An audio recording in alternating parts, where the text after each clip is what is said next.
Chers tous, bonjour Cash en ce jeudi 30 mai 2024.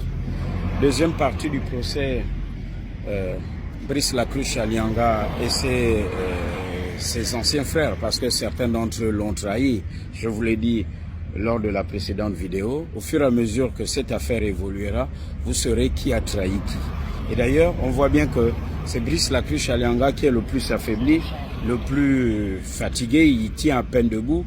Et quand on suit ce qui se passe à l'intérieur du palais de justice, on se dit, mais franchement, pourquoi le balader de la sorte? Il tient à peine debout un procès ou des procès qui durent des heures et des heures. La dernière fois, nous étions venus ici à 11 h et nous sommes sortis de là pratiquement à 6 h du matin. Alors, je fais cette vidéo en arborant le t-shirt transition cash des institutions. Et pour que nos transitions réussissent, il faut restaurer la maison justice gabonaise. Ici, dans ce palais où le dilatoire a établi ses pénates, c'est vrai, entre palais de justice et palais présidentiel, il y a eu de l'inceste. De l'inceste parce que nous avons vu comment ces dossiers ont été traités, avec plusieurs renvois, des parasites, et certains attendaient leur procès, mais étaient toujours détenus dans des conditions inhumaines. Nul besoin de faire un dessin lorsqu'on voit ce jeune homme, Brice Lacruche Alianga. Tous sont nés des années 80. Et ça nous fait poser plusieurs questions, parmi lesquelles, 1. Comment le PDG qui était au pouvoir a fonctionné? Le PDG, dans sa régénération, a utilisé du sang neuf. Ces jeunes gens ont des profils impeccables. Pour la plupart, ils ont bien fait l'école, comme on dit. En commençant par Brice Lacruche Alianga, qui a toute sa tête et qui est très intelligent lorsqu'on voit les explications et le sens du détail. En tout cas, il n'est pas bête, il a gardé les preuves, certainement qu'il savait que là où il se retrouve, demain ce sera compliqué. Et aussi de se dire, ils ont utilisé ces enfants, peut-être par manque de sagesse, de discernement, et pour perpétuer le système PDG. Et alors on se posera la question de savoir, le Gabon n'est pas une république bananière. Où sont les outils de contrôle? Où sont les missions d'inspection de l'administration gabonaise, au point où, lorsque le juge énumère les chefs d'accusation, on se dit, ne sommes-nous pas là devant une parodie de justice? Ne sommes-nous pas là devant l'hypocrisie qui auréole finalement la vie politique et administrative au Gabon? Certains répondront par l'affirmatif, parce que, voyez-vous, on se dit, comment en est-on arrivé là? Et il n'y a personne qui a dit, parce qu'un État, c'est un tout. Ici, ça doit se faire comme ça, là, ça ne doit pas se faire comme ça.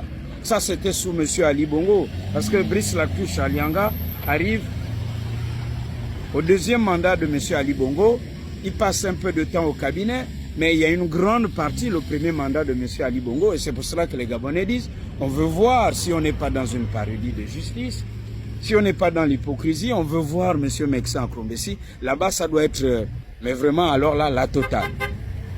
Ce procès derrière le visage amaici, amaigri, faible, la silhouette très faible, chancelant de Brice Lacruche Alianga, c'est finalement une métaphore sur le Gabon, un regard dans le miroir de la conscience de la vie au Gabon, politique et administrative. Parce que cet argent s'est retrouvé partout, dans les partis politiques, dans tous ceux qui rentraient le jour ou de nuit par la porte principale ou la porte dérobée. Et Brice Lacruche Alianga, qui était directeur de cabinet de M. Ali Bongo, donc le parfait fusible, en sait quelque chose. Cet argent a dû servir aux associations que tout le monde a vues. Et avec notre hypocrisie, tous ceux qui ont des enfants qui étaient proches de Lacruche et de la Gève, ben, ils se contentaient parce que là, c'était bon, il y avait à boire et à manger pour tout le monde, il y avait des avantages et on pouvait en bénéficier. Maintenant que ça a pété, tout le monde a fui. Alors, je suis cette affaire pour ceux qui écrivent, écrivent. Pour ceux qui savent écrire, écrivent. Car là, c'est le roman politique gabonais qui commence, les premières pages. Je vous assure, et pour tous ceux qui, comme moi, font ce métier, on ne peut pas terminer cette carrière sans écrire. Alors je viens ici pour avoir les matériaux et être présent, in situ, pour mieux relater ce qui s'est passé. Pour la première fois, on a la nudité de l'État exposée au sommet de l'État. via le cabinet de M. Ali Bongo. On attend les autres membres parce que finalement ici on doit convoquer tout le monde. Qui sont ceux qui ont bénéficié de ça? Gageons simplement que dans l'appareil judiciaire, ils n'ont pas aussi bénéficié de cela. Parce que finalement, et c'est la chance avec cette transition, c'est de donner la chance à ceux qui ont été accusés à tort ou à raison de répondre de leurs actes et à la fin, que justice soit rendue au nom du peuple gabonais, ce peuple gabonais qui a été abusé. Parce que ici, nous sommes tous au banc des accusés, nous et notre passivité, nous et notre hypocrisie. Et puis, la justice gabonaise qui a pas fait son job et qui vient après faire, comme qui dirait l'expression populaire, je conclus par là, le médecin après la mort. Ce n'est pas du tout cash. Et à très bientôt pour ce procès. Aujourd'hui, on parle de la Sogara. Voyez-vous, plusieurs fois j'ai été censuré. Et les censeurs de mes émissions, lorsque je parlais de la Sogara, où sont-ils? Mais aujourd'hui, on veut parler de la Sogara.